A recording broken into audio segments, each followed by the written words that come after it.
अगर आप केंद्र सरकार के कर्मचारी हैं या फिर पेंशन भोगी हैं तो यकीनन आपके मन में इन दिनों बस एक ही सवाल घूम रहा होगा कि आखिर 8वां वेतन आयोग कब आएगा।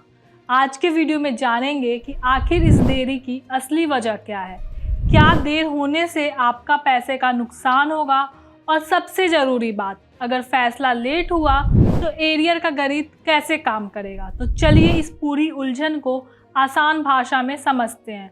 नमस्कार, मैं अस्मिता त्रिपाठी और आप देख रहे हैं अमर उजाला।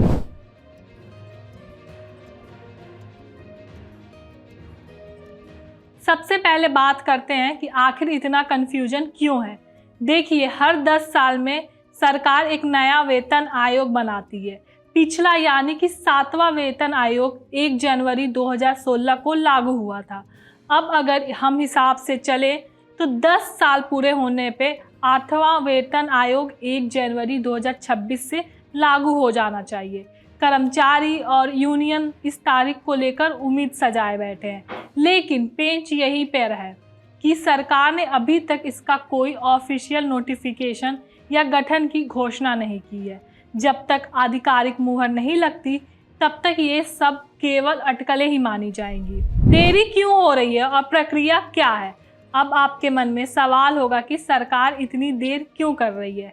तो जवाब ये है कि एक बहुत लंबी और जटिल प्रक्रिया होती है। सबसे पहले सरकार एक आयोग बनाती है। यह आयोग महंगाई, आर्थिक हालात और कर्मचारियों की ज़रूरतों का गहन अध्ययन करता है। फिर यह अपनी सिफारिशें सरकार को सौंपता है, जिस पर माथापेची होती है और अंत में कैबिनेट इसे मंजूरी देते हैं। चूँकि यह सारा काम मैनुअल तरीके से होता है और फाइलों में वक्त लगता है, इसलिए रिपोर्ट्स का मानना है कि यह 2026 के बजाय 2027 के शुरुआत या मध्य तक लागू हो सकता है। क्या देरी में आपका नुकसान होगा? यह सबसे बड़ा डर है कि अगर फैसला 2027 में आया तो क्या 2026 का पैसा डूब जाएगा? जवाब है बिल्कुल नहीं। इतिहास गवाह है कि वेतन आयोग की रिपोर्ट आने में भले ही देरी हो जाए, लेकिन कर्मचारियों का एक भी रुपया नहीं मारा जाता। वेतन वृद्धि की कट ऑफ डेट यानी प्रभावी तारीख आमतौर पर वही रहती है जो पहले से तय होती है। इसका मतलब ये है कि अगर सरकार 2027 में भी इसे लागू करती है तो आपको बीच की महीने का पूरा पैसा यानी कि एरियर के रूप में मिलेगा। यह एरियर आपके लिए एक सुरक्षा कवच की तरह है। अब जानते हैं एरियर का गणित।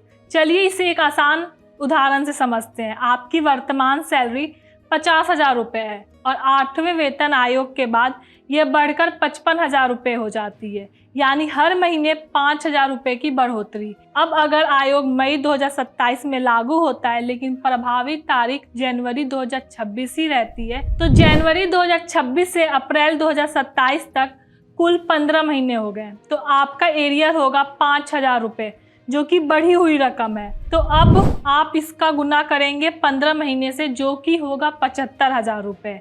यह पूरी रकम आपको लमसम आपके अकाउंट में मिल जाएगी, यानी देर आए दुरुस्त आए पर पैसा पूरा मिलेगा। कुल मिला के ये है कि सरकार की तरफ से अभी भले ही चुप्पी है, लेकिन आपको घबराने की ज़रूरत नहीं है।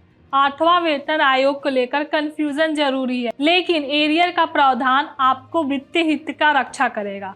अगर आपको ये जानकारी काम की लगी हो तो वीडियो को लाइक करें, शेयर करें और चैनल को सब्सक्राइब करें। आपके राज्य की खबरें, आपके शहर की खबरें सबसे पहले जानने के लिए देखते रहें अमर उजाला। चैनल को सब्सक्राइब जरूर कर लें और पाएं हर अपडेट।